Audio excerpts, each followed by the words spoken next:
Stephen, are you able to hear us online? Yeah, I can hear you now. I didn't hear anything before you spoke. Can you hear me? Yep, loud and clear. Thank you. Good, thank you.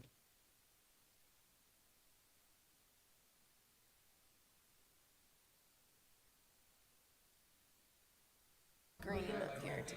Yep.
Stephen, we're just waiting on a few Fish and Game folks, just so you know. I'm not going to have the video popped on for this meeting, but we will have audio here pretty soon. Okay, great, thank you. I thought maybe I'd lost connection.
Button turns green, that means you're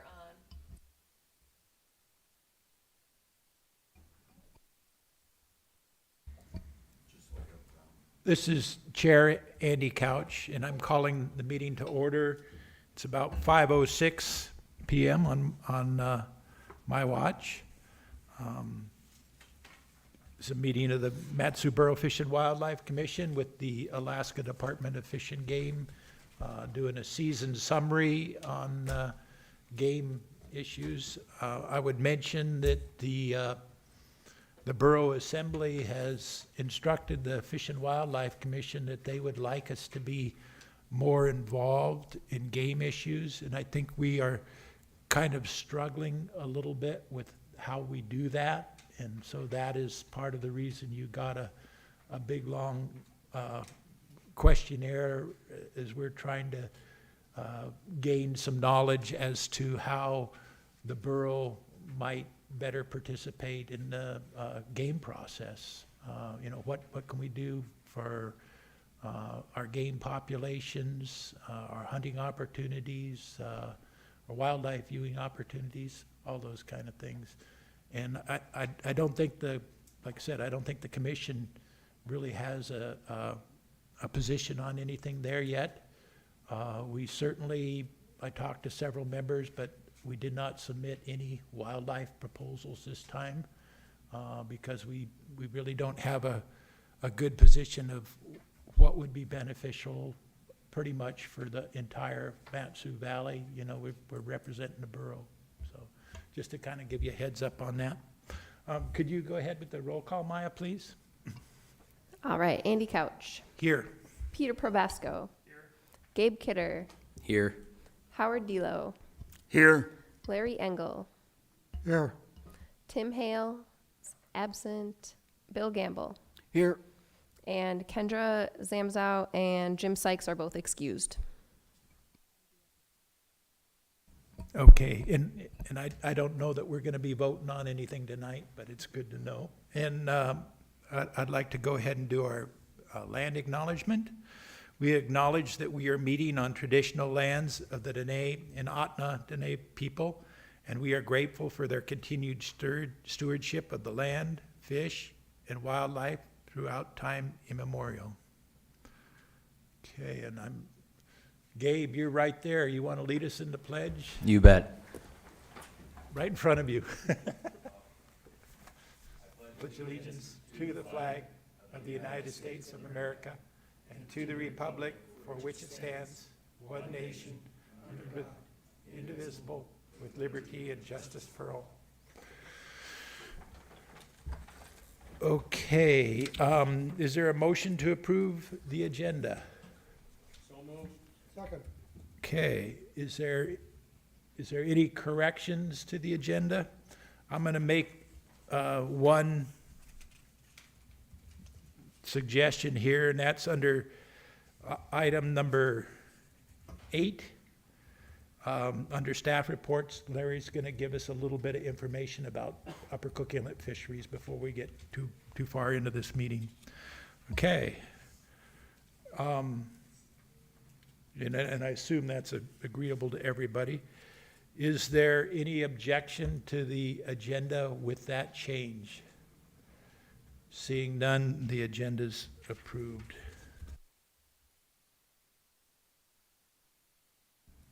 Okay. And then introductions. As far as the Fish and Wildlife Commission, I kind of told you where we are, and so that's kind of what we're looking for. Come on up, come on in. Yeah, you can join us up here. So we Mr. just, Chair, Yes. as a courtesy, it might be good to have the department introduce themselves. we're getting there. Okay, Okay. So, yeah, I would go ahead and do that if you would like to just make introductions, Todd, or one person could do it all, or each of you could do your own introduction, either one. Thanks. Okay, for the record, my name is Todd Rinaldi. I'm the Regional Management Coordinator for the Central Southwest Region, the Division of Wildlife Conservation. And we've got 3 additional staff here today, and I'll let them introduce themselves. My name is Manny Eichholz. I'm the Assistant Regional Manager for Region 4. Chris Brockman. I'm the area manager for Palmer. And I'm Garrett Van Diest. I'm the assistant area biologist here in Palmer. Yeah, thanks for that. So we're at the place where we let the audience participate, and it looks like there's 2 of you that I can see right now. Is there any more on there? There's more? Just one online. Oh, what's the MD? That's me. Okay. So Steve, you're it. Would you like to just give us a brief introduction, or, just say hi? Sure, this is Steve from the Northern District. I know this meeting's on the 8th, Andy, but I just want to acknowledge the receipt of your May 14th letter to our association and our board members and thank the commission, and thank you, Andy, for sending that letter. They appreciate it. So thank you. And also the board members are going to see the letter to the commission sometime. So thank you very much. Okay, yeah, thank you, Steve. And so you are the public right now, and we're getting on into the meeting. And Larry, I'm gonna let you. Oh, excuse me. I'm not looking at my member out in the audience, Neil DeWitt. Did you? I'm here on my own behalf. Okay, so Neil's here listening on his own behalf. So and then moving on. Larry wanted to mention some things that he saw with fisheries in Upper Cook Inlet. So we're going to do that as part of staff reports. And Larry, you could go ahead right now. Larry, could you get your mic? Yep.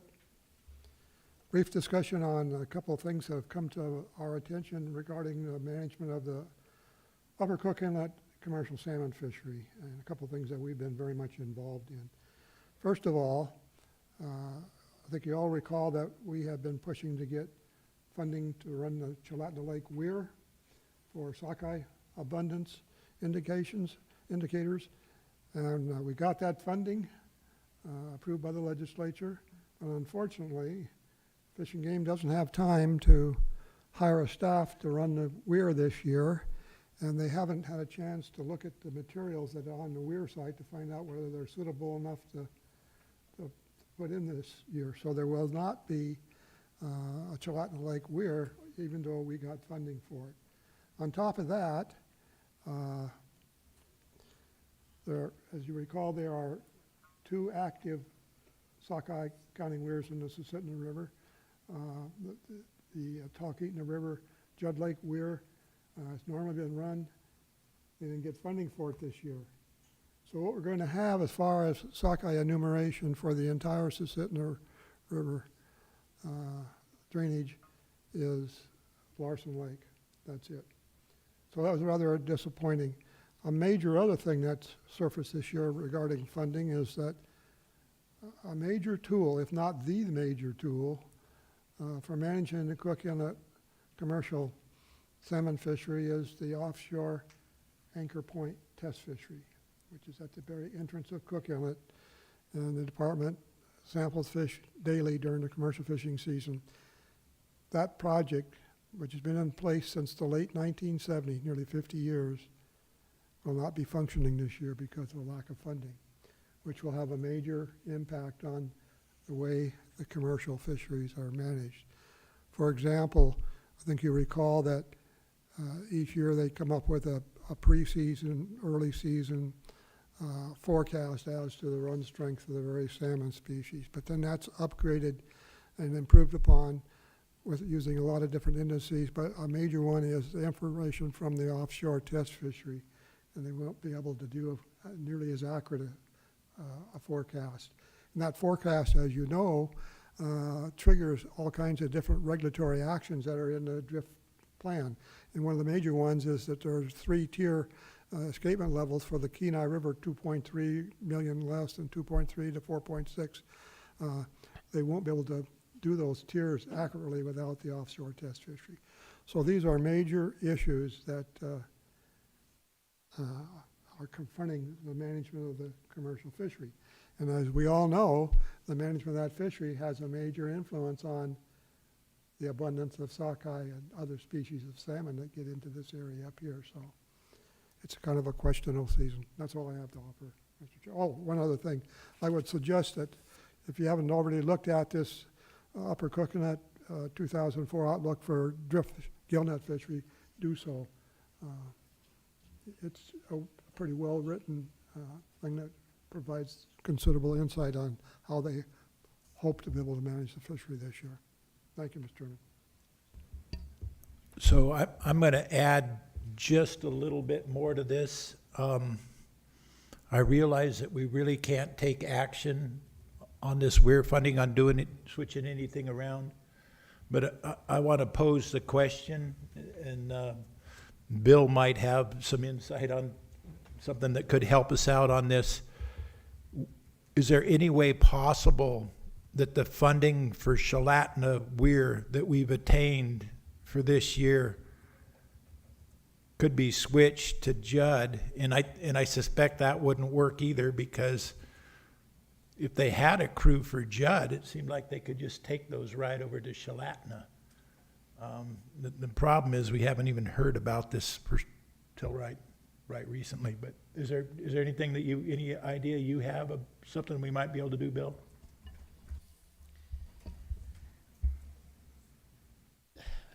I believe that there is a way to do it. I just don't know if it could be done this summer. There's a process where the legislator and the legislature can move funds around, but I think it takes legislation and they're out for the season, so I don't think it could happen till next year. I do have a question for Larry, though. I wanted to know the Anchor Point fish testing project, is that state or federal funding? Is it state? Anchor Point, state or federal funded? State funding. Okay, and so I'm surprised that a project that's important, that is that important, was not funded, and I'd like to know why, and I'll dig around and see if I can find out, unless you know why it wasn't funded. Well, unfortunately, this project has been, like I indicated, in part funded by catching fish. The offshore test fishery goes out and catches fish as part of the science, but then those fish are then sold and helps pay for part of the program. And there was also another program that was a sampling of the commercial catch for scientific purposes, and that catch was sold. And those fundings were what really helped fund the offshore test fishery. And I think Fish and Game got caught off guard, perhaps. I don't know. Who knows what happened in this sort of situation, but it was something that nobody anticipated. And I have talked with their manager down there, and they're very disappointed and are worried about this, their abilities to do some of the things that they would be doing with the offshore test fishery. The other thing, Mr. Chairman, you mentioned that one thing that they did indicate, they being the commercial fish managers out of Soldotna, that they will use the funding this year to go onto the site, make sure all the weir material and all that stuff are ready to go for next year. Whether they can keep the balance of funding for next year or something else, I don't know whether they can or not to run it next year.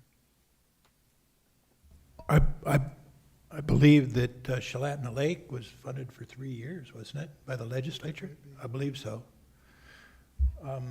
So I'm going to let us move on here a little bit. Maya, did you have anything for a staff report for us? Just really quickly, if any of you have not turned in mileage forms, today is the day, and I have them if you need them. The only other item, Kendra's not here tonight, but the Water Body Setback Advisory Board is continuing to meet. They're going to be meeting on a bi-weekly basis through August, and in September, those recommendations will be going to the Assembly. So I just want it to be on your radar that it may be necessary for you guys to have a special meeting maybe sometime in August once that ordinance or those recommendations are kind of close to fleshed out, to comment if you would like. And I did have talked with Kendra about that a little bit, and she feels like early August might end up being a time frame that would be appropriate. But we can schedule a meeting via email at a different time. It doesn't have to happen tonight. I just want you guys to be aware of it. That's Bill, what do you got for us? So I have a person from Big Lake that sits on that board, and he told me the other day that his general feeling that he's getting from that setback board is that they're going to try and move the setback up to 35 feet from the current 75 feet. And that's been the discussion, and I think that we really need to pay attention to what's going there, because that's going to cause me, in my district, a lot of heartache. Thank you.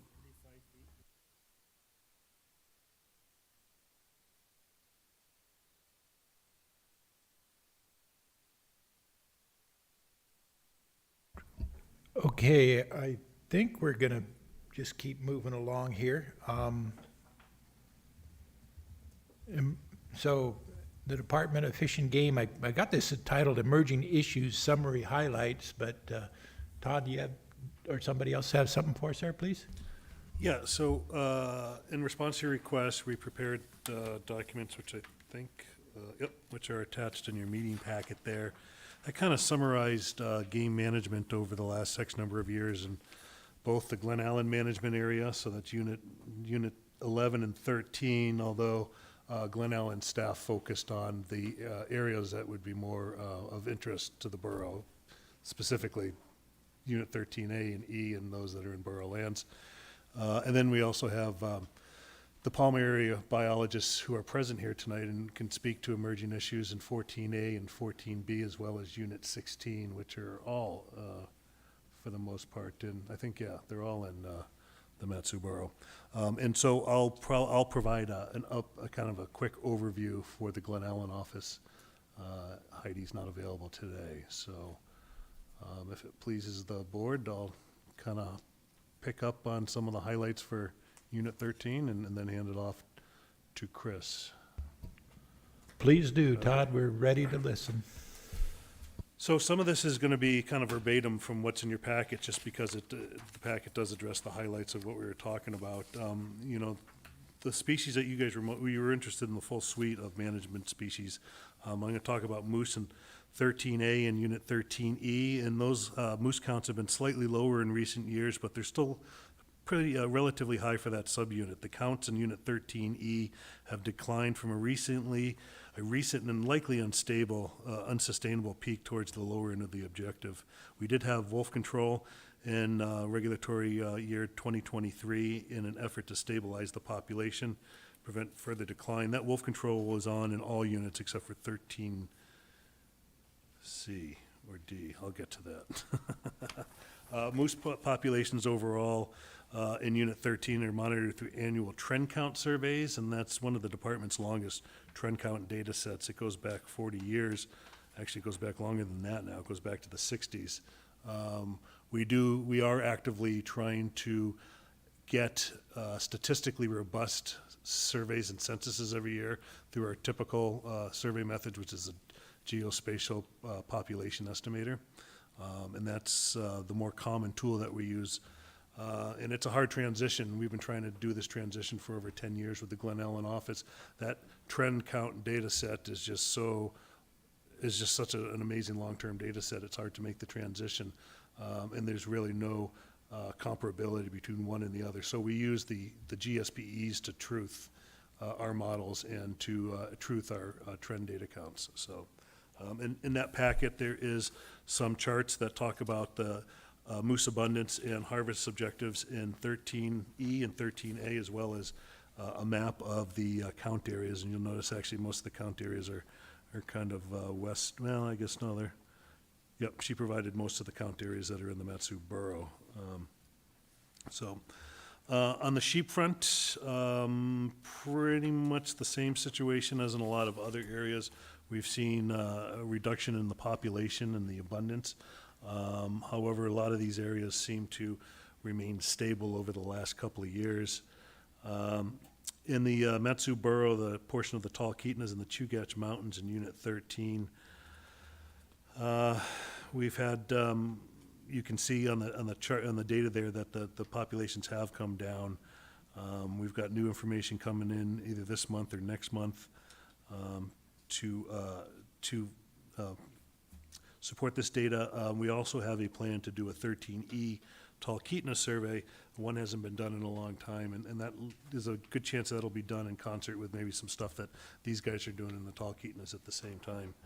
So, there's a table of harvest there on page 8, and harvest is not only dependent on the number of animals, but dependent on the season length, the number of permits, and the number of hunters that actually use those permits, days in the field, and all that. So it's hard to draw any conclusions from the harvest history by drawing area, because I can't really speak to the number of permits and hunters that were active in those areas based on this data. Nelchina caribou, which is the hot topic in Unit 13. This is always the hot topic in Unit 13. The fall 2023 population estimate put the herd somewhere between 6,900 and 8,300 animals. It did have a relatively okay bull to cow ratio, but it had an abysmal cow to calf ratio. And that's kind of what we've been seeing the last couple of years with these extreme winters and early calving events.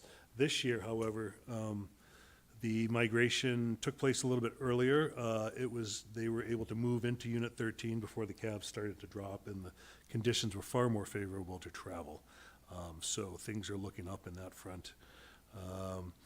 The wintering information here is they wintered closer to the Nelchina, 150 miles closer, so they had less snow, they had less energy expenditures moving across, and obviously they weren't moving across several mountain ranges. So there was a much more normal adult winter mortality of 9% compared to the previous 2 winters, which has essentially brought the population down to the levels that we're seeing of 25 to 40%.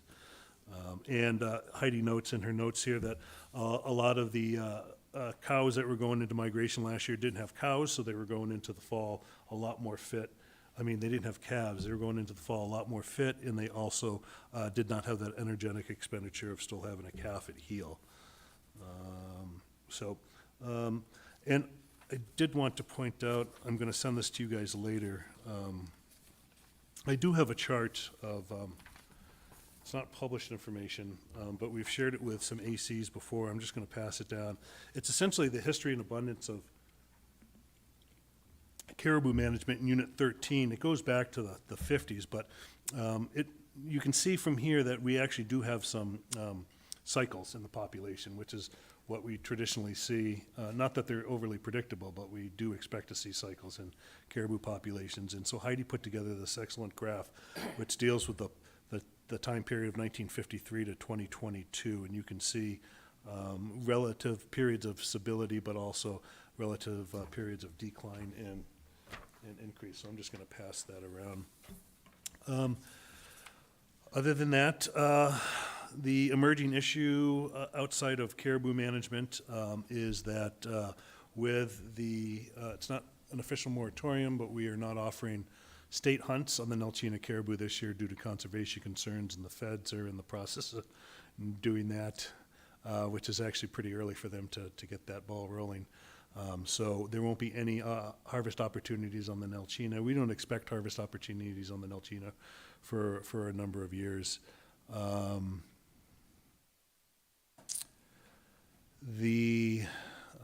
trying to think of some emerging issues. So one of the other hot topics in almost any area that has moose where they're aggressively managed, Unit 13 has a number of antlerless moose hunts. Most of those moose hunts are used, antlerless hunts are used to stabilize ratios.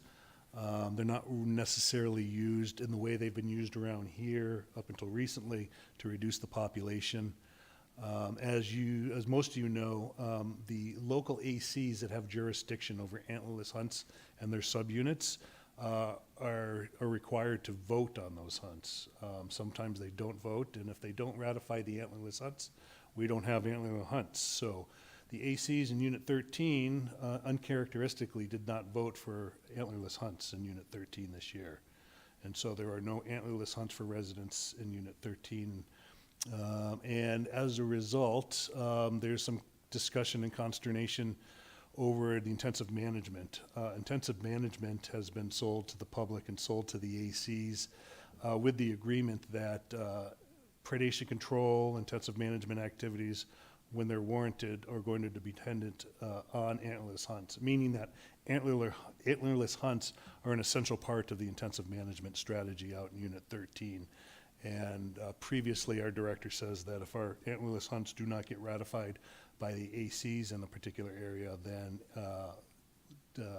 predation control also won't occur in that area during that same year. So we're kind of waiting for guidance on that.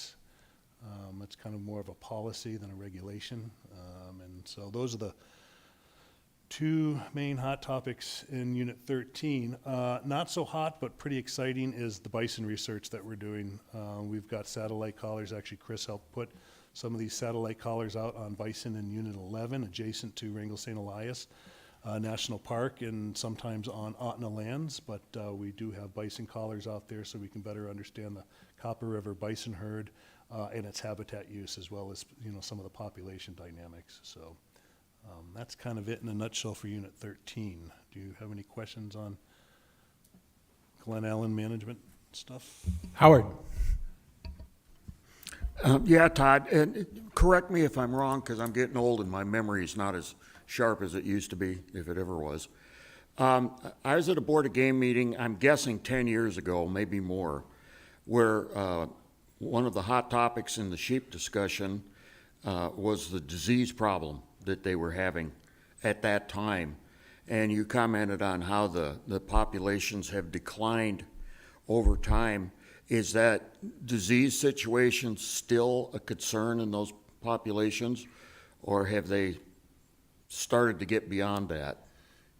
Through the chair, the disease risk is still there, but the presence and the virulence of the disease does not exist. So, there's been some pneumonias and some other different things that have affected sheep mortality, but we're not experiencing the MOVA, the Mycoplasma pneumoniae disease in the population. So it's present, and we've documented it in caribou, and we've also documented that same disease in sheep and moose. However, it's a different strain than the strain that's been infecting bighorn sheep and other sheep in the lower 48. So the risk is there, but we're not seeing any disease or any virulence. most of the stuff that we see in Unit 13 and Unit 14, the tall Keaton's and the Chugach, comes from Tom Loheis's work, and a lot of it's predation, a lot of it's accident. It's heavy winters, it's avalanche, it's a lot of environmental things that we don't have any control over, and that will likely be changing and having more profound effects on the population years and years from now. So disease, not really an issue, not an issue at all, really, in Alaska at this point. So, moving on, Pete? Thanks, Andy. Todd, thank you for your summary, and I'm trying to understand, I got a couple of questions, but the first one is I'm trying to understand the correlation of not having a cow hunt in Unit 13 as it pertains to reducing the predator population. How are those correlated? Yeah, because they're both, through the chair, they're both tools to help us manage the populations. And so when we are removing predators to bolster the population, sometimes we need to adjust, tweak the ratios for productivity and a variety of other factors. And so that's essentially it, is that it's all part of the same intensive management plan, and that, you know, the issue is, I think it mostly comes from policy and the fact that the public have held antlerless hunts hostage and tried to leverage them against the department. And unfortunately, it becomes a question of politics, and maybe it becomes a question of politics versus professional wildlife management. And so I think that's when the department starts to flex. I don't know if they've actually, if we've actually carried out that policy. And I think this might be the first place, but I haven't given direction on whether or not we're going to steadfast stand by that policy. But I think a lot of it has to do with the social aspect of it. Okay, I appreciate that, because that's what I was thinking. It's Yeah. more the political, social type issue. I spent a lot of time on the Tyone River. I have a cabin there, and I'm quite concerned of the cow-calf ratio. I spent the entire month of September there last year, and many of the cows did not have calves.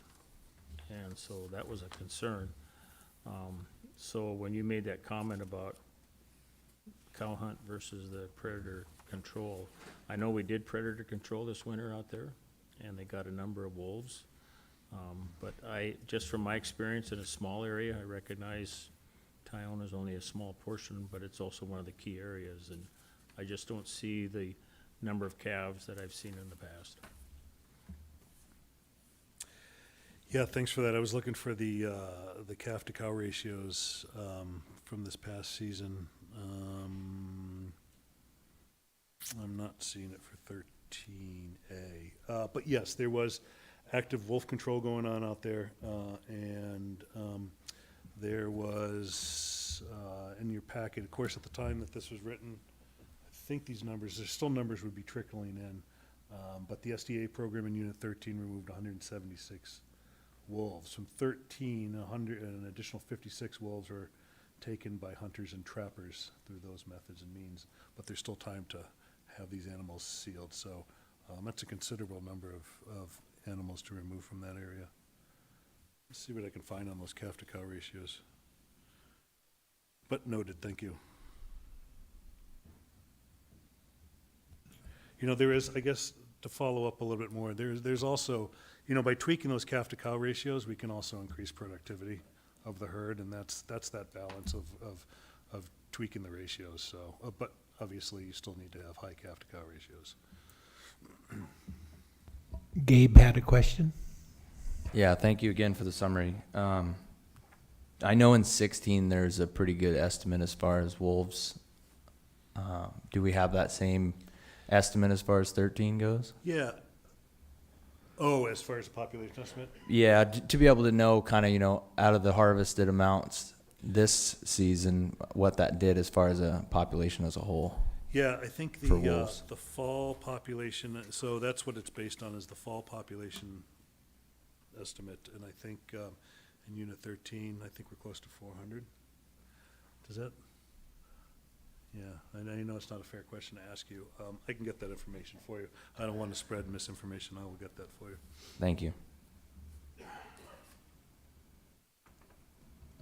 So seeing nobody else with a hand up at the moment, I'm going to ask a little bit here, or talk a little bit. Todd, concerning that policy that you're talking about, I would think that a big disconnect here between the department and the public, or the ACs that approve those antlerless moose hunts, maybe, you know, when you go to intensive management, you're doing that because you have a problem in moose numbers generally. You're not meeting objectives for population, and you likely have low calf survivals. And the public and the ACs, I'm sure, are wanting to see those populations increase. And when you start talking about taking antlerless moose at times when you have populations at the lower end or dropping below your objectives, that's likely why the public is, or the ACs are saying, hey, we cannot allow this at this time. And, you know, I think they would be, you know, if you had an abundance of moose, I think they'd be more inclined to support that. Saying that, in the Copper Valley, there has been a long time problem with, you know, a problem, whatever you want to call it. They just didn't want to have antlerless moose hunts up there. That's been a long time issue, and it's only been recently that the department had those. Yeah. Yeah, and so it is likely a question of education and outreach. I think we've done a pretty good job, at least in Unit 13 and with the Matt Valley AC, explaining the subtleties of wildlife and population management. I mean, this is a nuance. So what we're doing is we're manipulating composition and ratios so that we can maximize the growth portion of the herd as it approaches maximum sustained yield. So we want to tweak these populations so that we can maximize the growth of the herds. And I think that's just in this particular situation. In other situations, like where Chris was, it was to bring the population down so that we weren't going to hammer the habitat. But I think it's basically, there's fundamentals of wildlife management that the public don't seem to want to embrace. And there's members of the public that are just immediately anti-cow harvest for whatever reason, when the science basically disputes it and requires it. It's something that's done in ranches, and it's something that's done in wildlife if we're going to manage wildlife for maximum sustained yield. Thanks for the comment there. I think we're ready to move on. Did you have emerging issues for the local 14 and 16? Did you mention that? Yeah, Yes. so Chris is going to give you an update and talk about the hot stuff here.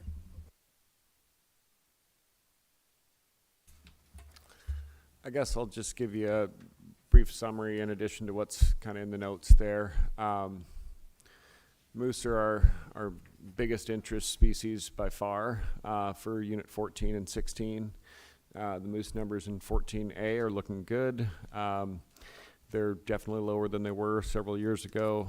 That's partially intentional, and partially some of that decline was due to some pretty poor winter conditions. It didn't drop below where we wanted it, which was good. We did reduce our antlerless hunts pretty drastically here in 14A. And that's because we want the population to stay where it's at, which is at the upper end of our population objective.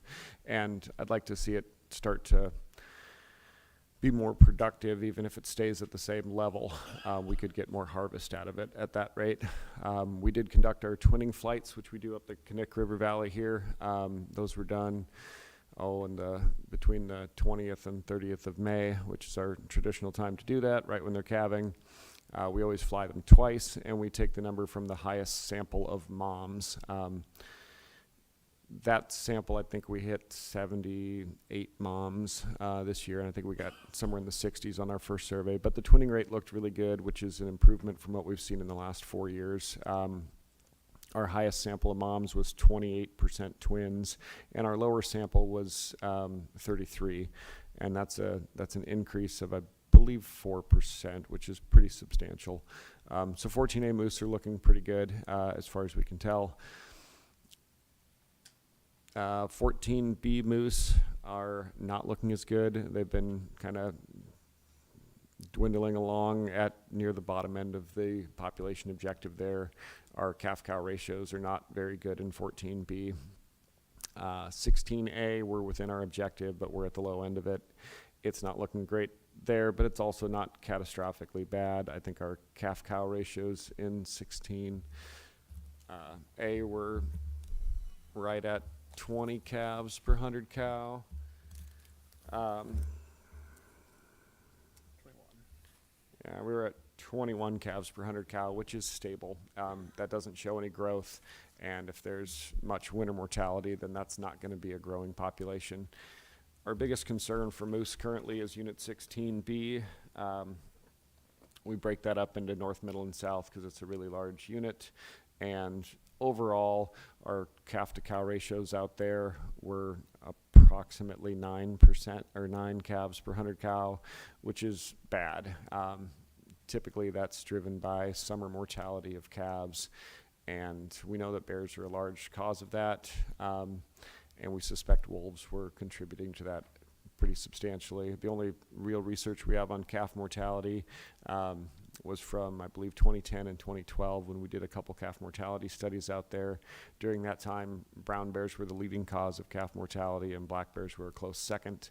But just for some perspective, we'd already been doing wolf control for 6 years and the wolf numbers were very depressed at the time of those studies, so it wouldn't have been likely that they would have showed up as a large cause of that summer calf mortality. The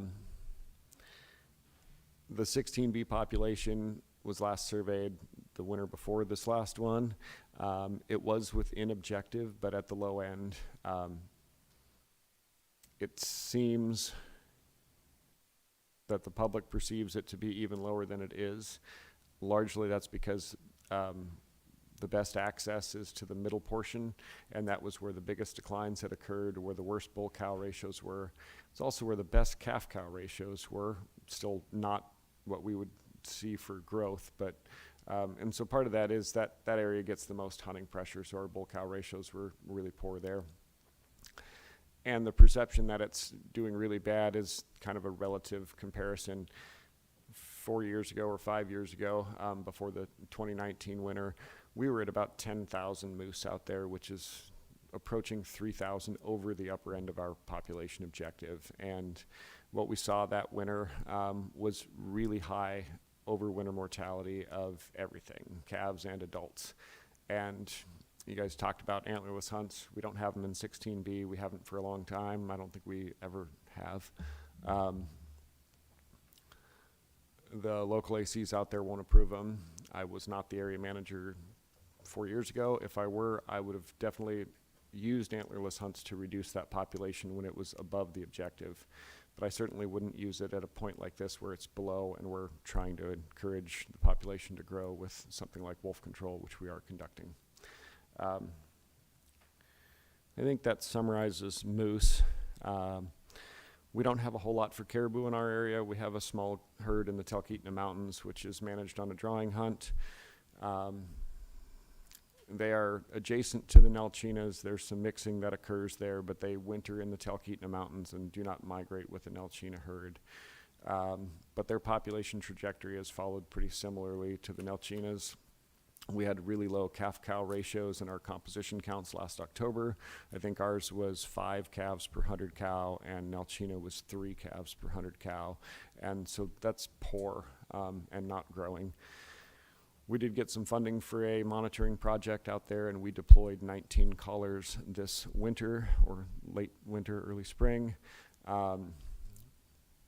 We collared both adult cows and short yearlings, and the adults we drew blood on to see if they were pregnant, and we had 100% pregnancy rates, which are good. The caribou were very skinny. They were not in what I would call good health. And right after our capture effort, we did conduct a survey out there, and our minimum count for the survey, I want to say, was about 350. and we weren't able to access a chunk of the mountains where we had seen caribou several days before while we were doing the capture. And so we estimate the population out there to be between 400 and 500 caribou as of April this year. Like I said, that one's managed on a drawing hunt. Harvest is relatively low. It's a fly-in only hunt for the most part. There's a few places where people can access them by ATV or snow machine. And if the trend there continues, we're likely to reduce permits next year. So during the next drawing period, we'd probably reduce it. I think we're at 100 right now, and we'd probably reduce it to about 50. 100 permits, we'll probably end up harvesting somewhere in the ballpark of 30 animals, and most of those are bulls, given the tradition of the harvest.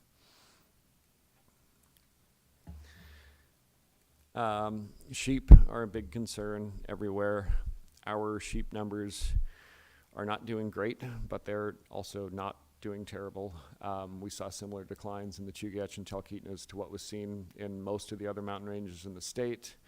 Most of those declines occurred in 2020 and 2022, and they were associated with severe snow winters.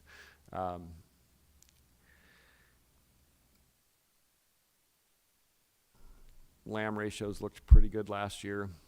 It's hard to get good growth when total population is relatively low. So even though the ratios were good, the total number of lambs is relatively small.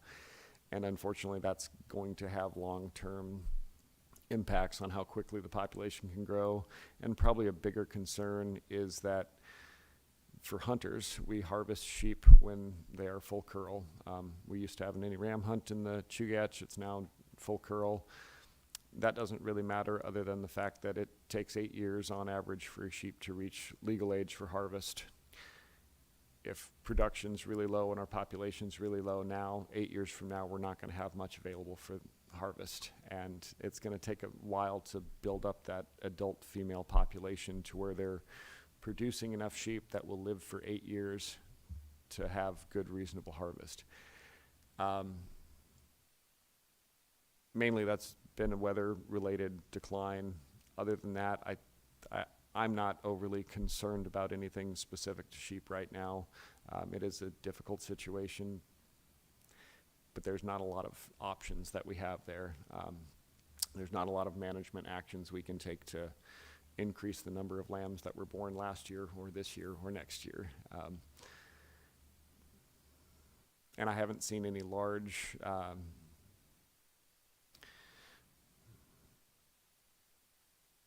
shifts in our lamb to ewe ratios that would make me think we have an emerging predation issue or anything like that. We also have mountain goats in the Matsu Borough. For the area that I manage, it's up the Knik in the Chugach Mountains north of the Knik River and Knik Glaciers where most of them occur. We manage that under a drawing and registration hunt. Our population of goats actually appears to have increased in the last decade. It's hard to say with a lot of certainty because we do a minimum count survey and goats are notoriously difficult to see from airplanes. Doesn't mean we can't always find them. It just means that our counts are pretty variable even when we have pretty consistent conditions. Prior to, I want to say about 2012, we never got much over 200 goats. We've had a couple surveys recently where we've counted up to 300 goats, so that's looking pretty good. There doesn't appear to be any large declines that were associated with our severe snow winters. And we are, we got some funding to purchase collars this year, and I'm hopeful that we get funding to deploy them next winter. That will help us with getting better counts. It'll also help us just evaluate survival, age at first reproduction, and things like that. And so we can see where we're at with our goat population and see if we need to tweak our management practices at all.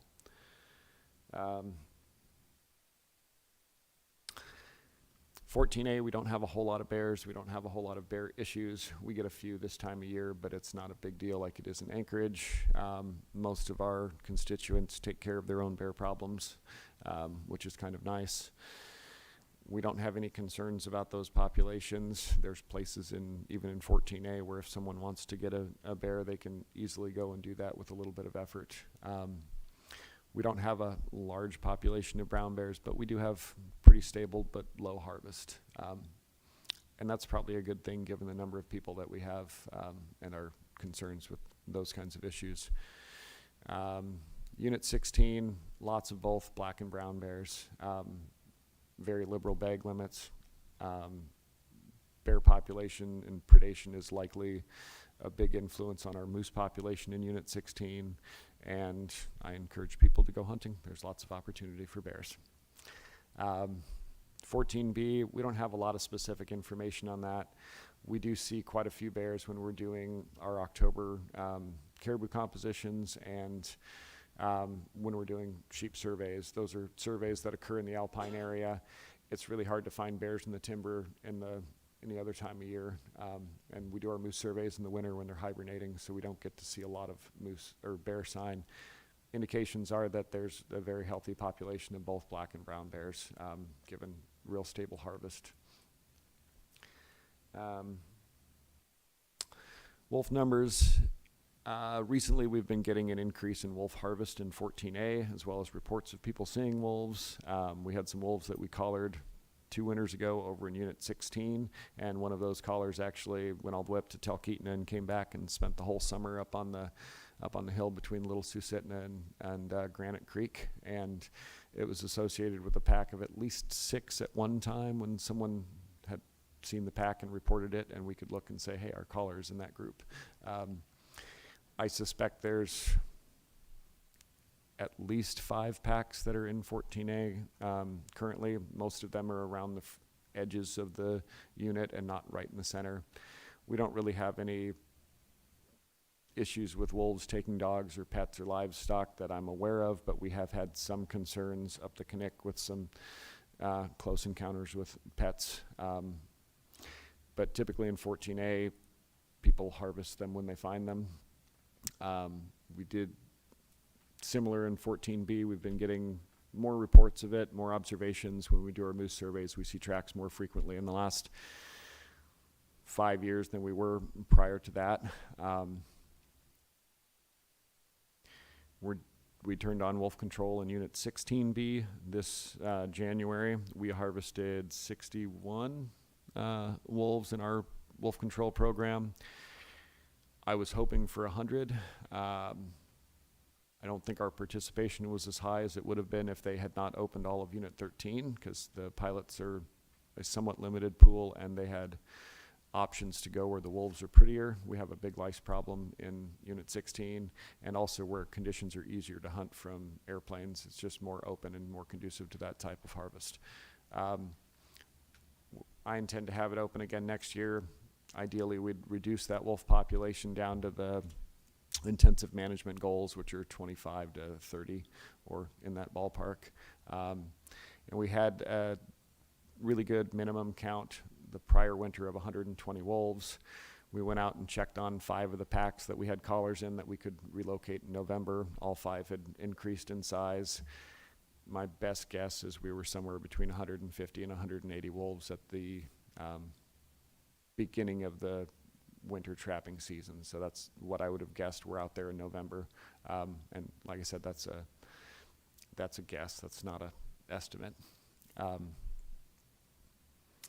We don't have any great information in 16A, but we did capture some wolves there. It was similar to 16B. It's been increasing with wolf numbers for since about 2017, I guess. So about the last 7 or 8 years, we've seen a noticeable increase in wolves out there.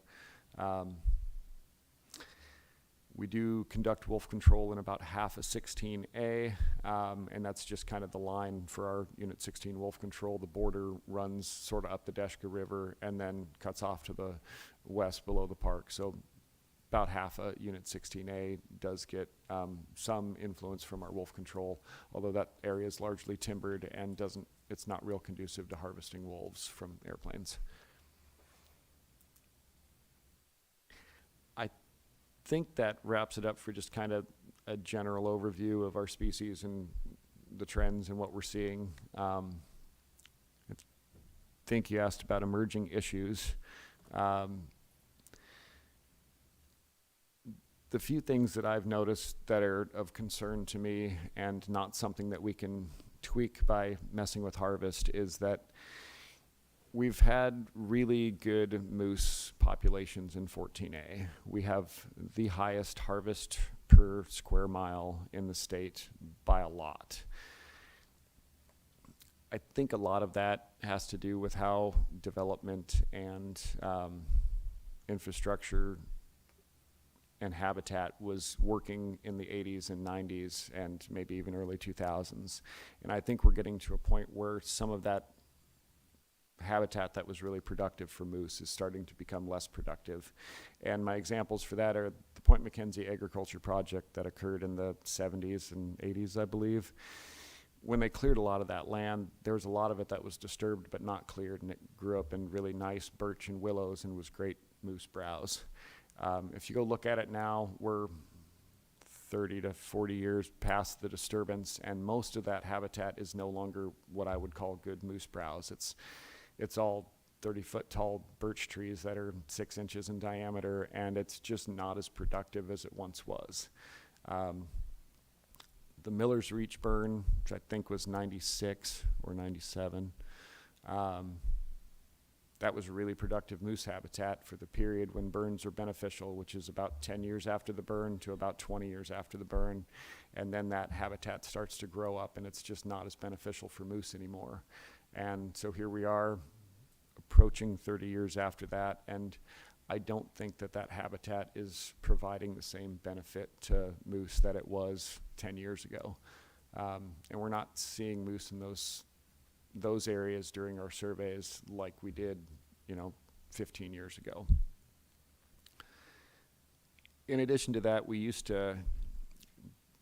developers used to develop by buying a big chunk of land, and they'd go in and put in some roads and clear some lots, and then they'd slowly develop them. And when I say slowly, I'm talking about my lifetime, so I don't really remember my young life in the early 80s, but mid 80s, 90s, there would be subdivisions that were going in that took 15 years from when they broke ground to when they were selling the last lot and turning it into lawns. And that provided a lot of moose habitat. And what we have now is what's happening right up Bogard here, where they buy 80 acres, and in 1 year the whole thing gets clear cut. They're going to build houses, and it'll be lawns by fall, and there's no willows or growth. And so that habitat it's not only not beneficial, it's a loss, because lawns aren't, you find moose on lawns, but they can't live there all winter. So those are kind of my biggest concerns for moose in the Mat-Su currently. We have some predation issues in 16. Some of that's largely driven by some severe winters that knock the population down, and then the predators prevent recovery. We're trying to manage the predators. We have very liberal bag limits on bears. I encourage people to go hunt them. We're actively doing wolf control. Those are things we can work on. Things we can't work on are large-scale habitat stuff here in the valley. As a moose manager, I'd love to have huge, 5,000 acre burns, but that's not gonna ever be something that the public will accept. And so that's my concern, is if the trend continues, we won't be able to support the same amount of moose in 10 or 15 years as to what we did in the last 10 or 15 years. I think that covers it for my concerns, and happy to answer any questions. Chris, would you comment a little bit on the status of the two major burns that occurred in Unit 14B? And do we have any information to suggest what type of activity and what stage that regeneration's in? This winter was the first winter that I saw what looked like a reasonable amount of willow regrowth, and it's not limited to willow, birch, aspen, those are all real beneficial browse species as well. The first year after the sockeye burn and the other one there, the first couple of years, it takes a while for those willows to spread and get thick enough to be really beneficial, and also to get tall enough to where they're available in late winter, which is when the moose need them. And if they're 3 foot tall and we got 4 feet of snow, they don't provide any real benefit. So just this year is when I'm starting to see the willows look like good habitat. When we've been flying over that area or driving through there, I am seeing an increase in willows. Not really seeing moose starting to utilize that a whole lot yet, and that's probably just due to a depressed moose population. And again, that depressed population is largely driven by our couple of severe winters we had in 2020 and 2022, I think. Also, that's 14B. That population's not, it's not great, but it's not bad. I think our estimate was 2,463, and the bottom end of our goal is 2,500. There's error on that, and within 40's close. I mean, obviously, I'd love to be within 40, the upper end of that goal.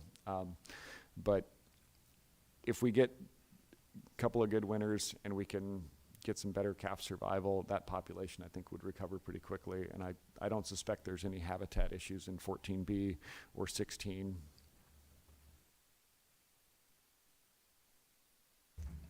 So Howard is ready to roll on a question here. Well, this is one that we didn't ask you guys, I don't think, in the written stuff. And I'm just curious. When I worked for Fish and Game, I was in Sport Fish Division, and I worked in their public access program to get people to the water so they can go fishing. I've seen some news releases from the department that the game division has started to do something similar, some kind of access program. Is there anything going on in the Mat-Su Borough that you guys are aware of or can comment on? Or are there any plans down the road to, other than this, and I know you're not involved with the West Susitna Road as far as promoting it, but there's a lot of talk of opening up areas for people to get in and do some hunting in areas that don't have a lot of access at the moment. Is there any formal program that the game division is pursuing in the Mat-Su toward improving hunter access? Yeah, so through the chair, this is Todd Rinaldi. Yeah, so the Division of Wildlife Conservation does have an access defense program. I think there's 3 or 4 staffers statewide. You know, there's been some small projects here. There was one that came up with the moving of that trail and maintaining access to that lake over there. But no, there hasn't been any major pushes. It's mostly basically trying to maintain, in this particular case that I don't have any details on, it's maintaining access to a body of water while they try to remediate some erosion and move a trail. So little stuff like that.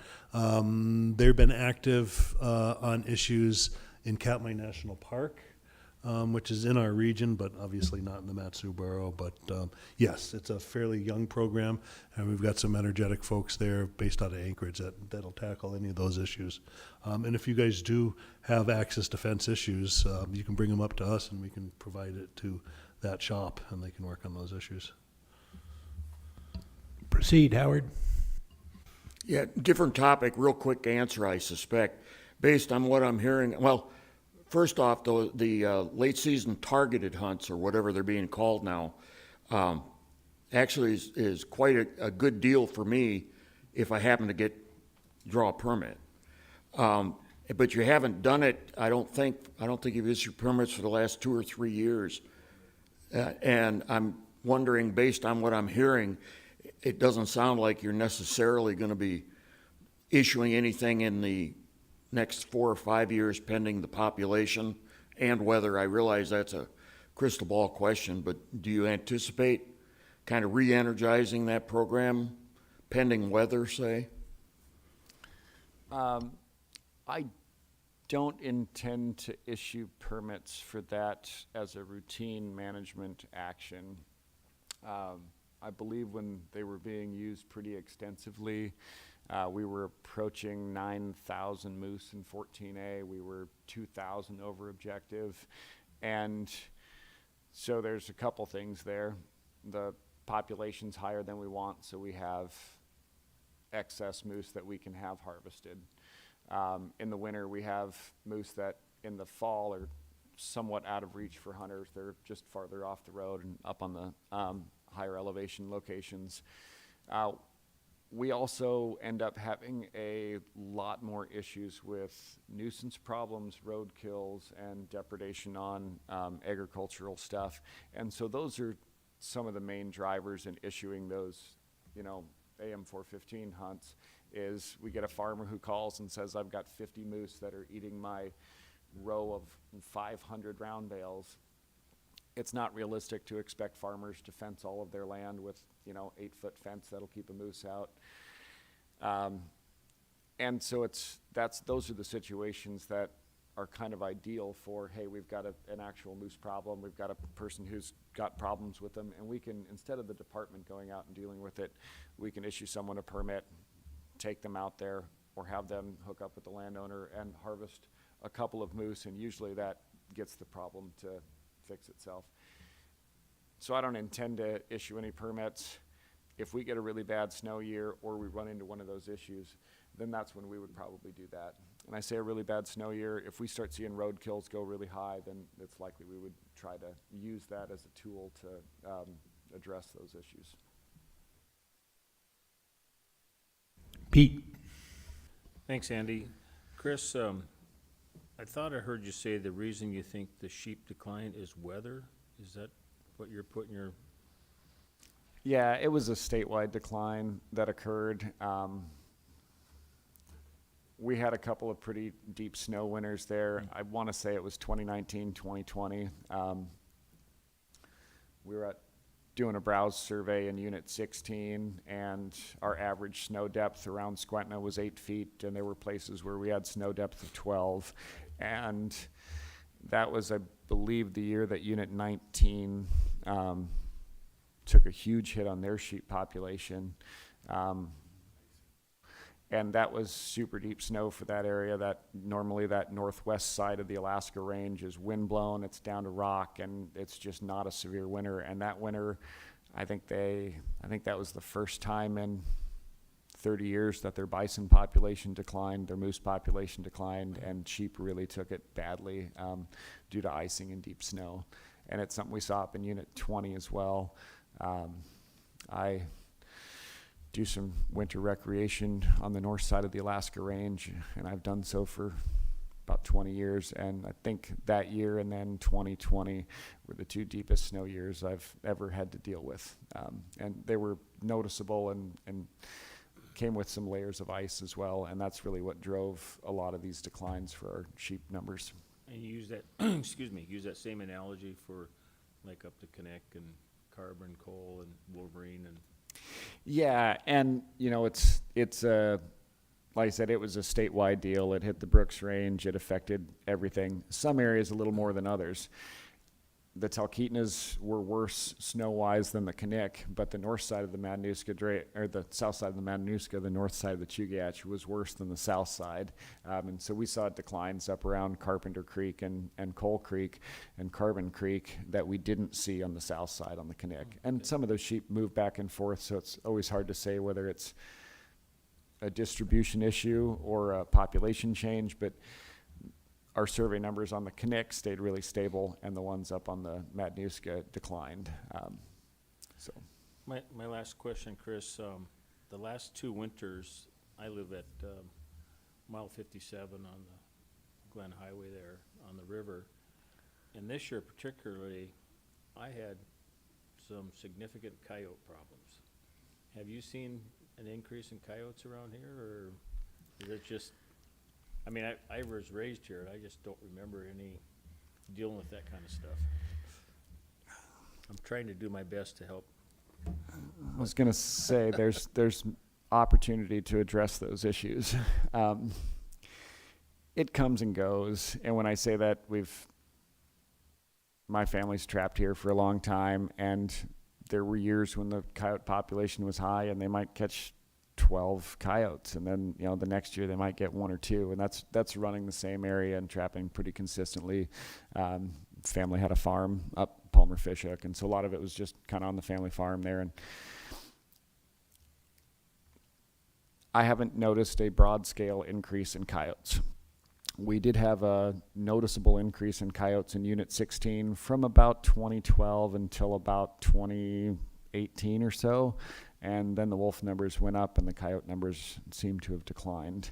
I say seem to, we don't do any coyote-specific surveys. We don't get any real reports from them, from trappers, other than people who just mention it in passing. We do a trapper questionnaire survey, which is usually got about a year and a half, 2 years delay on when we get that information. And it's a survey, so it's hard to draw any hard conclusions from. But generally speaking, when we're out doing surveys for other things, there are years where we see more than others, and usually it's pockets. You know, you find a spot where for some reason things were good for them in a small area, and if you get 2 or 3 litters near your house, it can look like an awful lot of coyotes. But I don't think that's a broad spread concern for the Matsu. I don't know if you're aware, Chris, just my last, Andy, is that we're seeing them on Lake Susitna and Lake Louise now. And that is new, to me anyway. Yeah, a friend of mine, the area manager out in Bethel, he's lived there for 40 years, and his father was a fur buyer, and his father had never purchased a coyote, and he'd never seen one until 3 years ago, and I think he caught 2 this winter. So they have expanded their range. They now occur all the way up on the North Slope, and so they are in places where they haven't traditionally been, but we'd see them in the Talkeetna Mountains even back in the 80s and 90s. Not at high numbers, but they were present. Seeing no other questions, oh, Larry, you're up. Has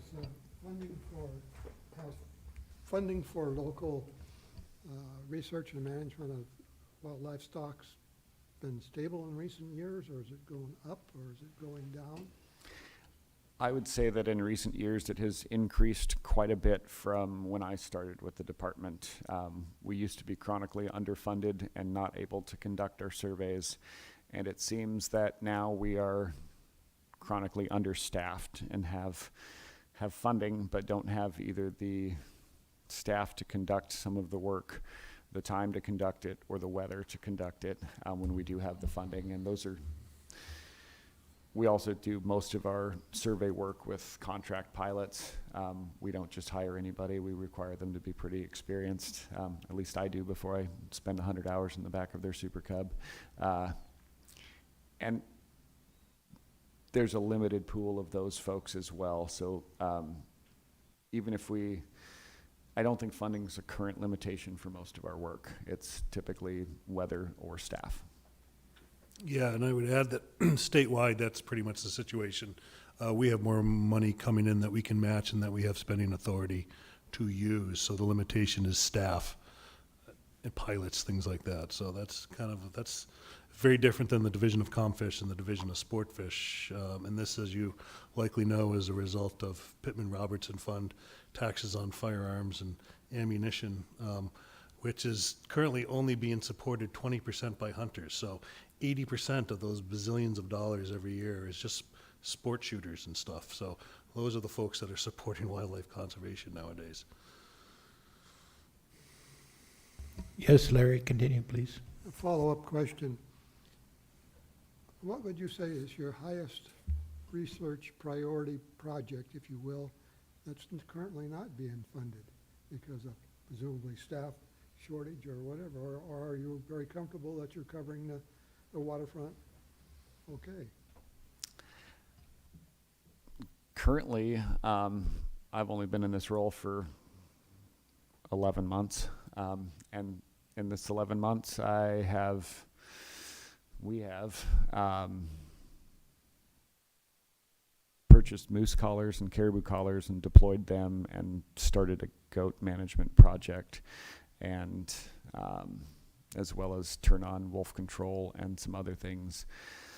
So I think all of our high priority issues for the Palmer office are currently being met. Thank you. That's comfortable to hear. Yeah, and there's some research that's going on in this area, specifically on sheep and adjacent to the Connect on goats, and that work is very similar to what Chris wants to do on this side of the Connect. But there are research projects going on that are being conducted by Region 2, and Tom Loheisen his research staff in Region 2. So they've been working on that for quite some time. I did have a couple of extra things just to put on your radar of seemingly hot topics that may be of interest to you. If you guys want to hear those right now, I'll just go down on them real quick. I certainly had a comment and maybe a question I wanted to ask about, ask Chris, and then we can get to that. Sure. That'd be good.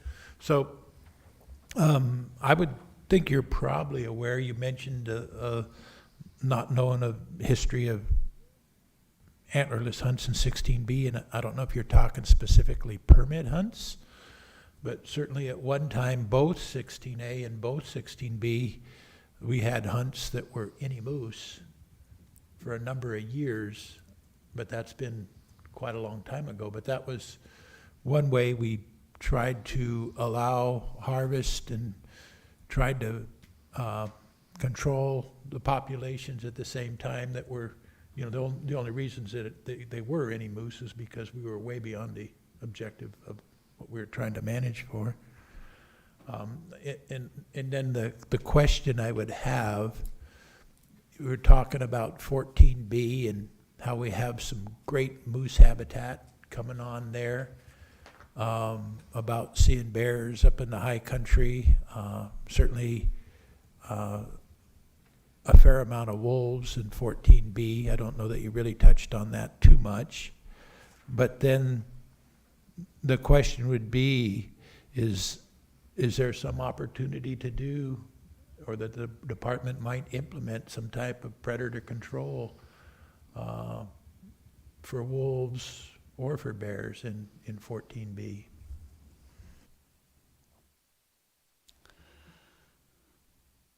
I'm not certain on that one. I believe we have to have a positive IM finding before we can do that, and I don't believe 14A or B currently has that, which doesn't mean it couldn't happen. It's not like 16 where we've gone through the process and it could just be a simple proposal, although I imagine if the board wanted to address it, that's something they could do. 14B would be a very difficult place to conduct aerial wolf control. It's either heavily timbered along the Susitna River and the Talkeetna River, or it's pretty rugged mountains where the ability for pilots to work and effectively harvest wolves would be low. And that doesn't mean they wouldn't take wolves. It just means I doubt that they would take a significant number of wolves and be effective. Bear control is a difficult task for the public to do. They're not out in the winter. They can't be really, easily harvested from airplanes or something like that in that same country as the wolves are in. And they're only out in the summer, so they're much more difficult to find. You can't just find a set of tracks on a good day and catch up to them. We have done public bear control in the past in Unit 16. That was a very large program. It took a lot of effort for mixed results. If you have enough individuals who are really interested in doing it, then you can be successful. What we ran into in 16 when we did the last program, which included extensive baiting, no limit, no close season, ability to harvest sows with cubs, and snaring for black bears and brown bears in a small portion. There were a lot of vocal people who said they really wanted to do it, and then they realized that it's a lot of work. And so most people didn't harvest very many bears. We did have a few individuals who put in an exceptional amount of effort and probably made a difference in the calf survival and a reduction in the bear numbers in the small areas that they were working in. But on a unit-wide basis, it's unlikely that they made a large difference. For example, we currently have a 5 black bear a year bag limit in Unit 16B and a 2 brown bear bag limit. The number of people who harvest even 3 black bears a year is very low. And the number of people who harvest 2 brown bears, I believe I could count on my fingers. I don't like to make those statements without looking at the numbers, but on average, it's very low. So the ability to harvest is there, and so additional liberalizations are unlikely to make a difference. And so that would get to the question of, is it something that there would be another method of control that might make a difference? Right now, we're very close to the bottom end of our objective. It's not a catastrophically low population. Some caribou populations occur in really confined areas for things like calving, so they're a population that might be something that's worth a targeted predator removal. Moose are all spread out. That would require a huge treatment area that makes them very logistically complex to address. Really getting the public out there and interested and active in harvesting predators is probably the best thing we can do for bear reductions. Does that answer your question, Andy? Yeah, it was a kind of a good discussion. I appreciate that. And, as I kind of mentioned earlier, the Fish and Wildlife Commission has been looking at game stuff. How could we make a difference? And I guess I would ask that of you or Todd. Is there a place that you could see that the Fish and Wildlife Commission could advocate for something, and we're talking like for the borough, that might make a difference, and maybe that's just going to be something where we continue to mull and work on in the future?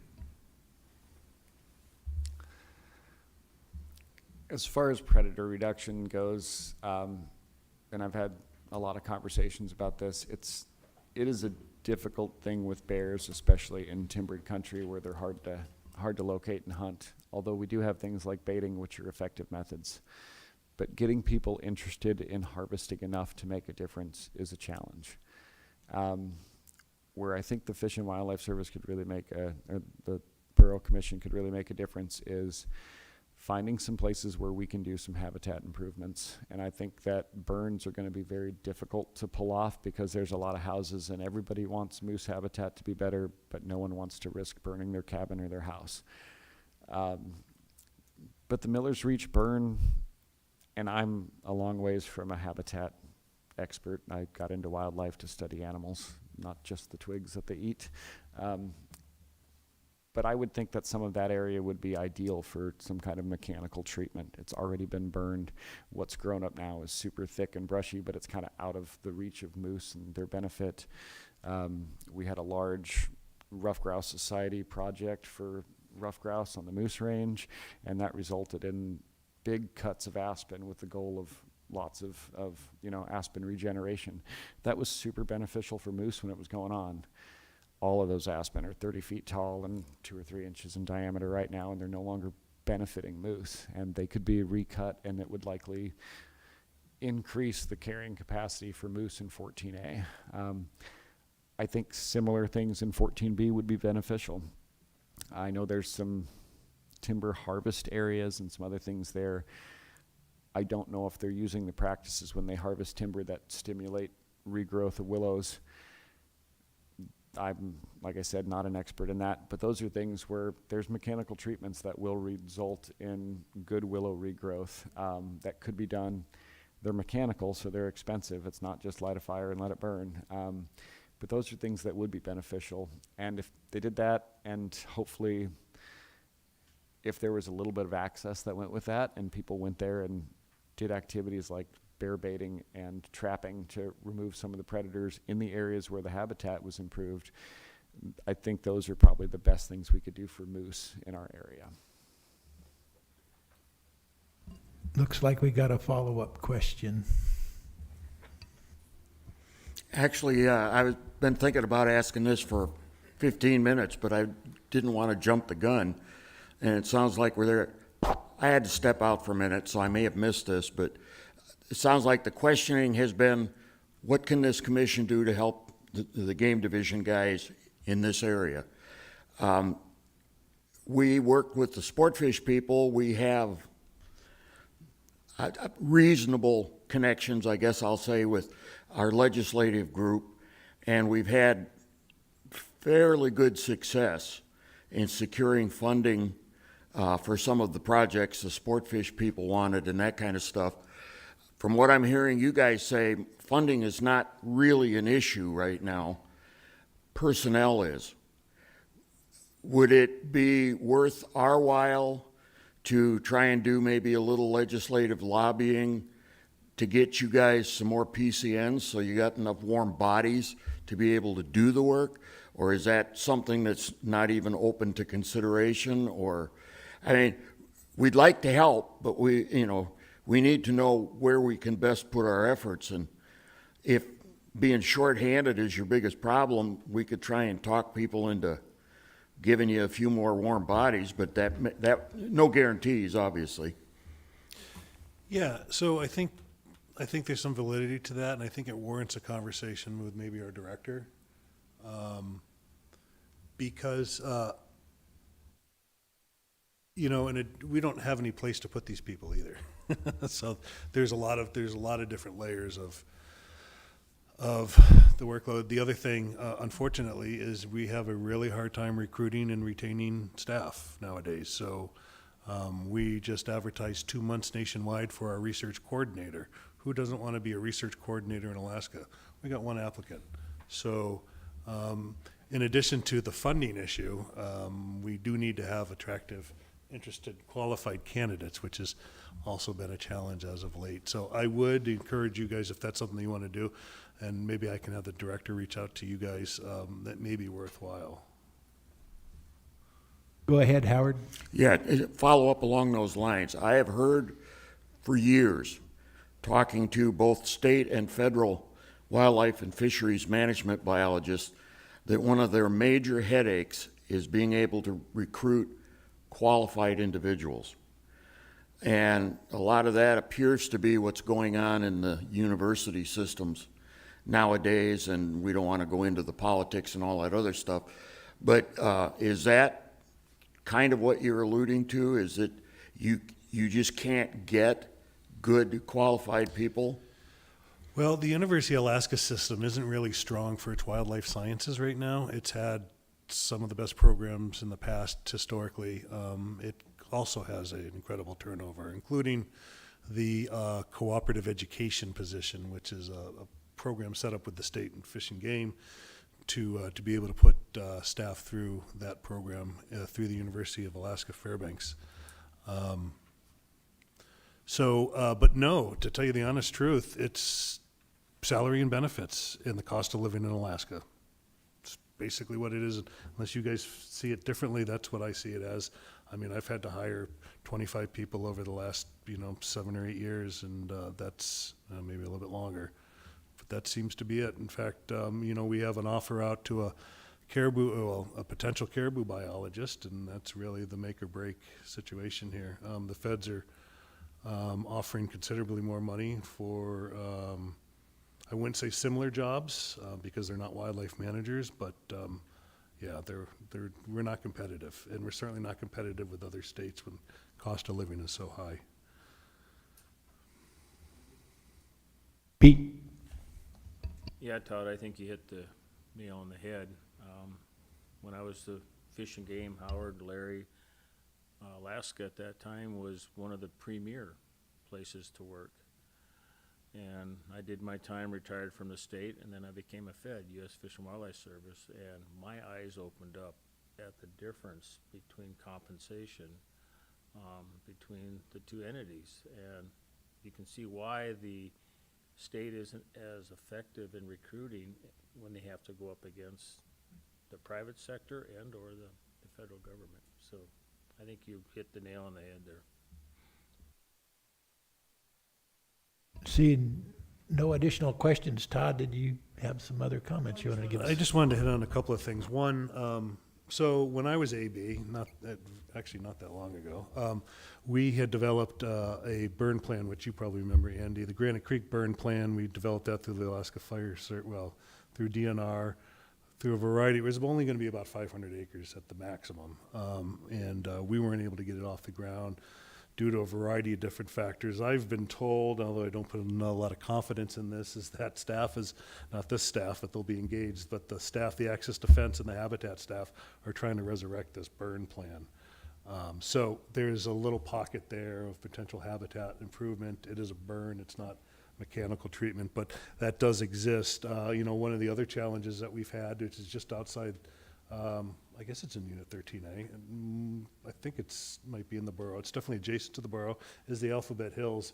We've been trying to burn that for a number of years now. A few years ago, it kind of lit on its own, which was a godsend, but we've been trying to light that, and U.S. Fish and Wildlife Service has been an obstruction, and the U.S. BLM has been an obstruction to burning that, mostly because of bald eagles. So we have a couple of habitat improvement projects locally here that we're trying to get off the ground. There's a lot of science and projects tied up with that Alphabet Hills burn, so there's a lot of research that we're waiting to jump on once we are able to ignite that and finish a bunch of projects, including projects that Bill Collins was on years ago. Some of the stuff that he originally did out there is leading to the work that we're trying to do currently. And then, are you aware of the Matanuska-Susitna wind project? Okay, so that's one that I would put on your radar. Bears den on the hills there. I don't know if it'll have long-term conservation effects on bears. There's some moose habitat up there, but it is a flyway, and there's a lot of bats, raptors, waterfowls, and other birds that move through there. So it'll just be a consideration. They're putting up wind projects everywhere, and that is a standard consideration for wind projects, is an effect on bats and birds and things like that. So I just wanted to throw that out there. And then finally, there is one board of game proposal that I thought you all would be interested in. There is a board of game proposal to require a leash for all domestic animals no longer than 6 feet on lands designated as refuges, critical habitat areas, ranges, and parks in units 9, 10, 11, 13, 14, and 16.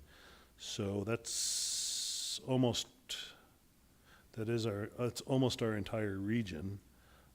I know there's been interest, the commission and other folks here with the dogs and the trappers issues and the trap issues. And I know there's been some movement locally at the borough level to restrict trapping in some of the borough parks. So I think this is just a continuation of that discussion. It may be of interest to you guys. I don't know. The proposer is Brad Christensen, and I don't know who that is. He may not even be from the borough, but that's another thing to think about. And that's all I just wanted to throw out there was the burn, the wind project, and that one particular proposal. So they want to put, it's a new company, they want to put wind turbines on Mount Susitna, basically, to power, I don't know, the borough? South Central Alaska, I don't know.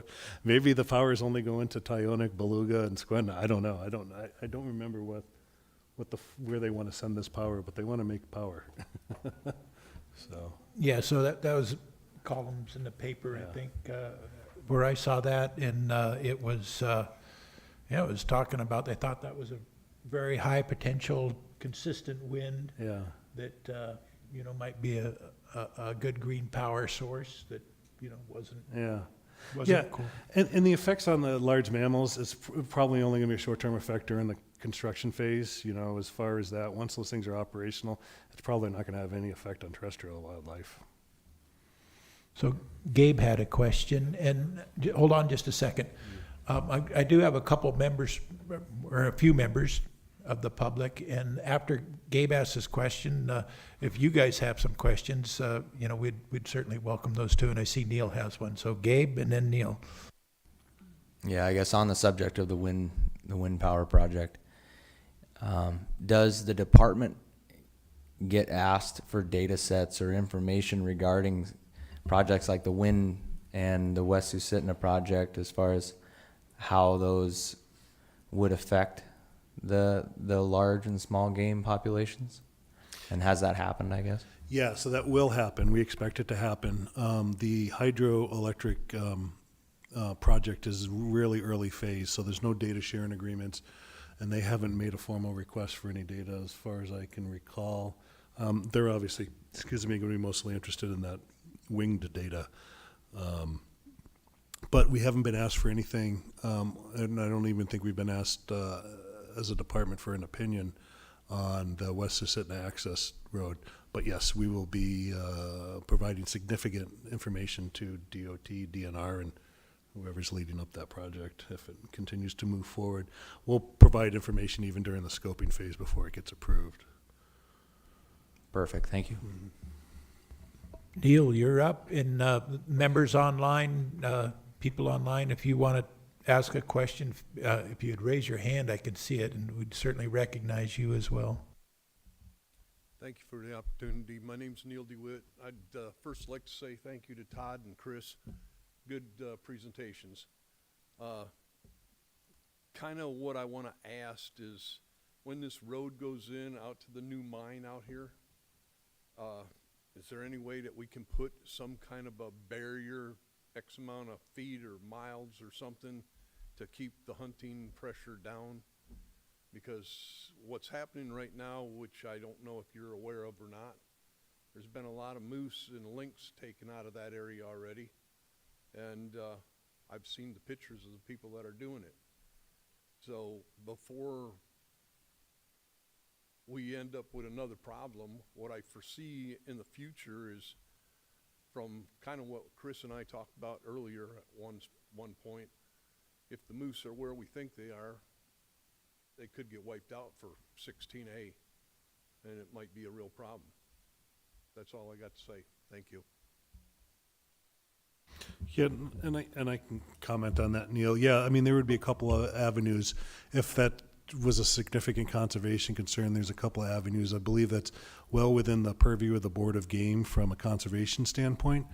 I know the Federal Subsistence Board has used public safety as a mechanism to restrict hunting activity and other activity along a state road within federal land. So there's also that public safety aspect of it, which would be a different avenue in pursuing that if that was rational. But there's definitely a conservation avenue through the Board of Game if it was needed.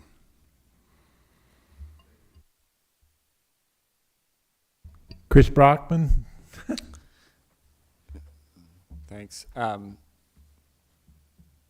I would encourage you to be careful how you put a proposal like that forward.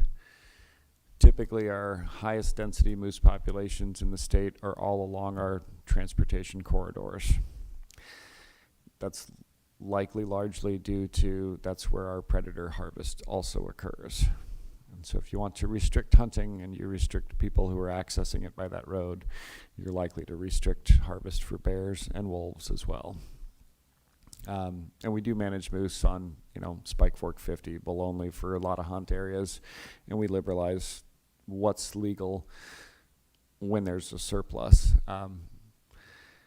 They certainly wouldn't wipe things out with those restrictions, but it's definitely going to increase competition. That's a guarantee. Howard? Just to follow up on Pete's comment from a few minutes ago, I remember when I was working in the hatchery program, I was a member of the American Fisheries Society, and every year they did a study of how various state wildlife agency benefits and salaries compared across the nation. And they recalculated everything so they were comparing apples to apples because of cost of living and that kind of stuff. And back, I'll say in my day, I won't put anybody else in that category, Alaska ranked in the top 5 nationwide for salaries and benefits. So that's why they were able to recruit top-notch people and keep them. Several years after I retired, I happened to see a similar study, and in the meantime, there had been changes in the tiers for retirement and a lot of the other programs that the legislature is trying to save money. And this was probably mid-2000s.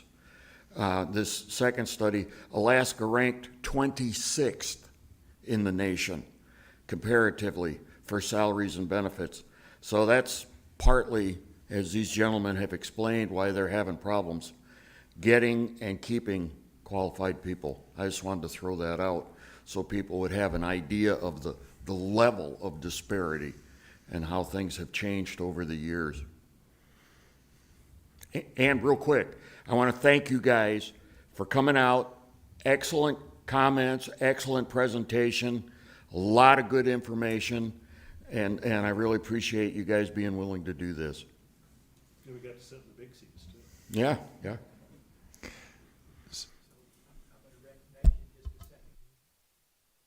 I'm going to recognize you just a second, Gabe.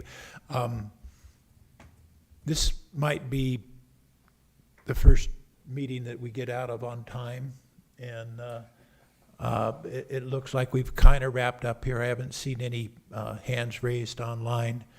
So after Gabe, or even part of Gabe's comment, it's about time for commissioners to give a final statement, and hopefully we'll get out of here on time. Gabe, you're up.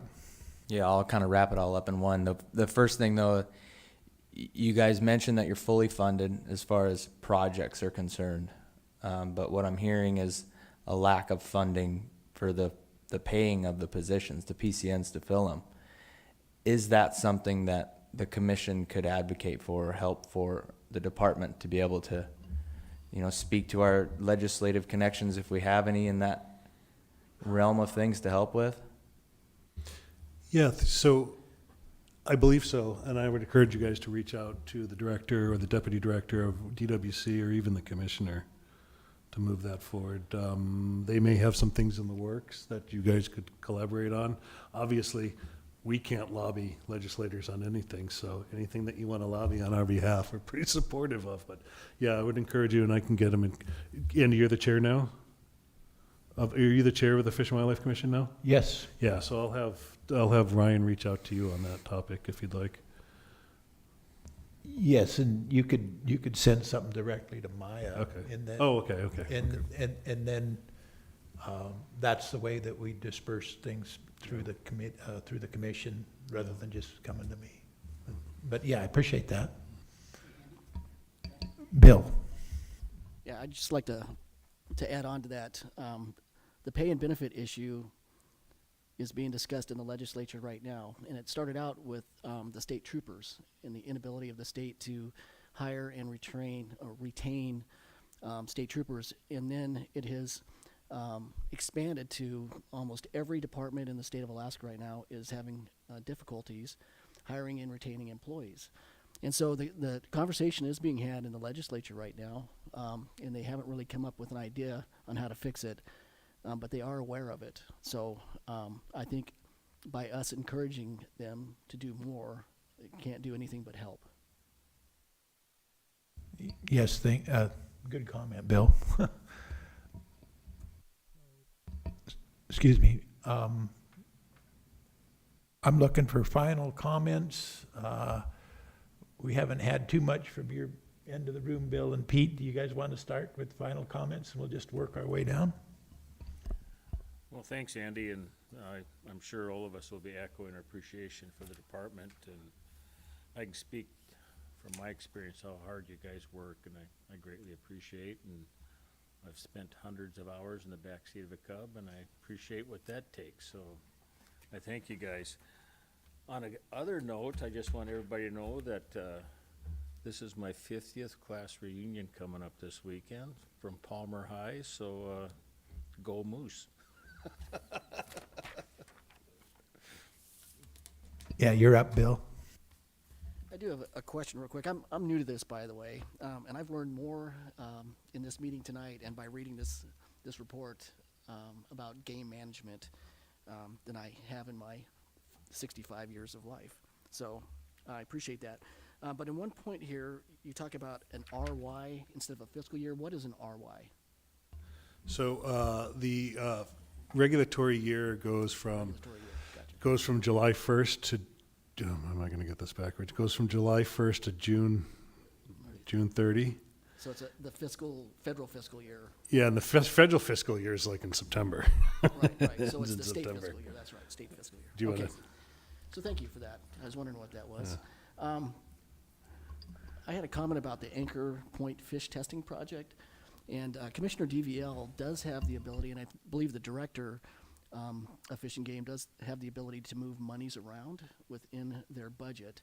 I don't know how much that project is, but it might be worth our while to contact him and maybe even write a letter that includes Senator Stevens and Representative Vance, Representative Carpenter, Representative Stutes, to have them put some pressure on the department to move money to fund that.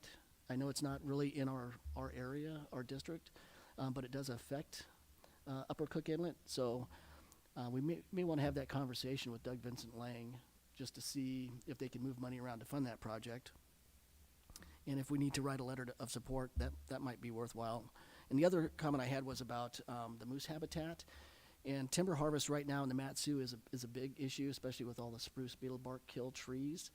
And so I think it might be worth our while also to support the borough timber harvest plan and the state timber harvest plans in the Mat-Su borough, to just write a letter of support for those programs, and that may help improve the moose habitat too.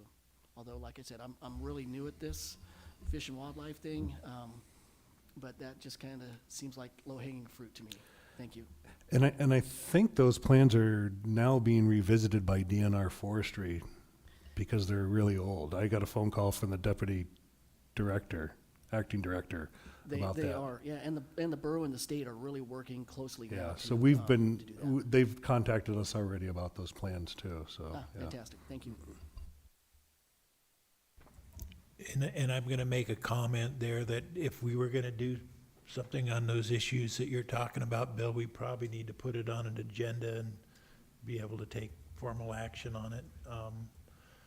Is that something you'd see us doing in the fall?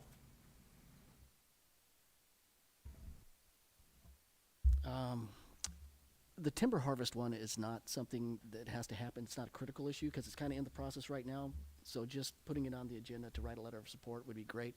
The Anchor Point fish testing project, though, is something that I see is really important. And so I would definitely like to see that on the next agenda. And I would encourage you, Andy, maybe to reach out to Doug Vincent Lang and just have that conversation with him, or have Larry do it since he seems to be knowledgeable about it. But I think it's something that we should be on top of right away. Yeah, as far as this season, obviously that's coming up really quick. And I could try and talk to the commissioner. It's kind of hard to get a hold of the commissioner and actually talk to him about it, but I guess I would ask Larry, is that something that you would possibly be interested in doing? I think so, yes. So I will kind of just tab Larry to do that for us then, okay? And you're done with your final comment there, Bill? Yes, thank you. Okay. And Maya, do you have anything you wanted? Okay. So I guess I'm up. Yeah, I appreciated the department staff. Garrett, good to see you here, even though we didn't hear from you. And Manny, I appreciate seeing you in person. Having you be in part, you've certainly spoke before the commission before, so appreciate that. Chris, I thought you gave a super in-depth discussion of game for our area, and I really appreciate that, and appreciate the opportunity to work with you more. If you ever feel that I or somebody else on the commission is going too far, I think if you had an opportunity to have a conversation with us, I think you could probably get us to see your point of view pretty quickly. So, Larry, you have anything? I just echo everybody else's thank you for giving an excellent presentation and informative presentation. I think I'll also make one other comment. Andy already indicated this is one of the few meetings that we're going to get out on time. And you guys must be doing something right.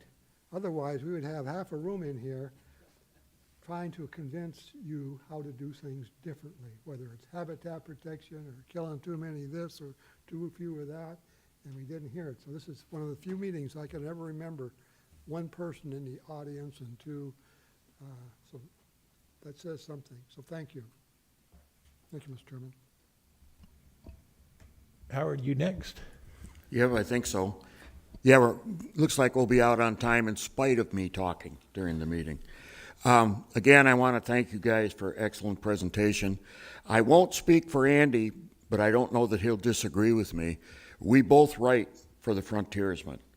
If you guys got something that you want to get out to the public, some project that's coming up, some reason why you're doing things the way you're doing them or whatever, send me, well, go to Maya first. Send it to Maya and she can direct it to myself, or if Andy's interested in doing the same thing, and then we can rotate so we're both not writing about the same thing the same week. But that's one avenue you guys can utilize to get some of the outreach that you're talking about wanting to do. And I'm not pointing a finger at game division, but I've made this offer to other divisions within the department, and they've been reluctant to take me up on it. So again, if you want us to get some information out there, send us enough information we know what you're talking about and what you want to do, but then we can get it in the newspaper, and that's an additional voice to the public. You done, Howard? Yep. Okay.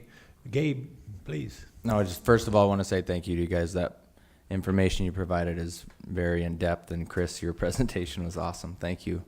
And you know, kind of the reason I alluded to the PCNs being underfunded, I know firsthand. Tomorrow's my last day with the state of Alaska, and it is for that reason. I don't know how that gets corrected, but to me, it's as simple as having all the tools but nobody to operate them, and it drives me up a wall. Essentially, I don't know. You know, I don't have the answers for it, but I'll continue to brainstorm on ways to try to help the department, because I know that's what's needed to do your guys' job the best you can. And with that said, and your guys' lack of personnel, thank you very much for what you make up for with lack of the personnel that you do have. So thank you. Is there a motion to adjourn? So moved. Second. Is there any objection? Motion passes, and we're out of here with a couple minutes to spare.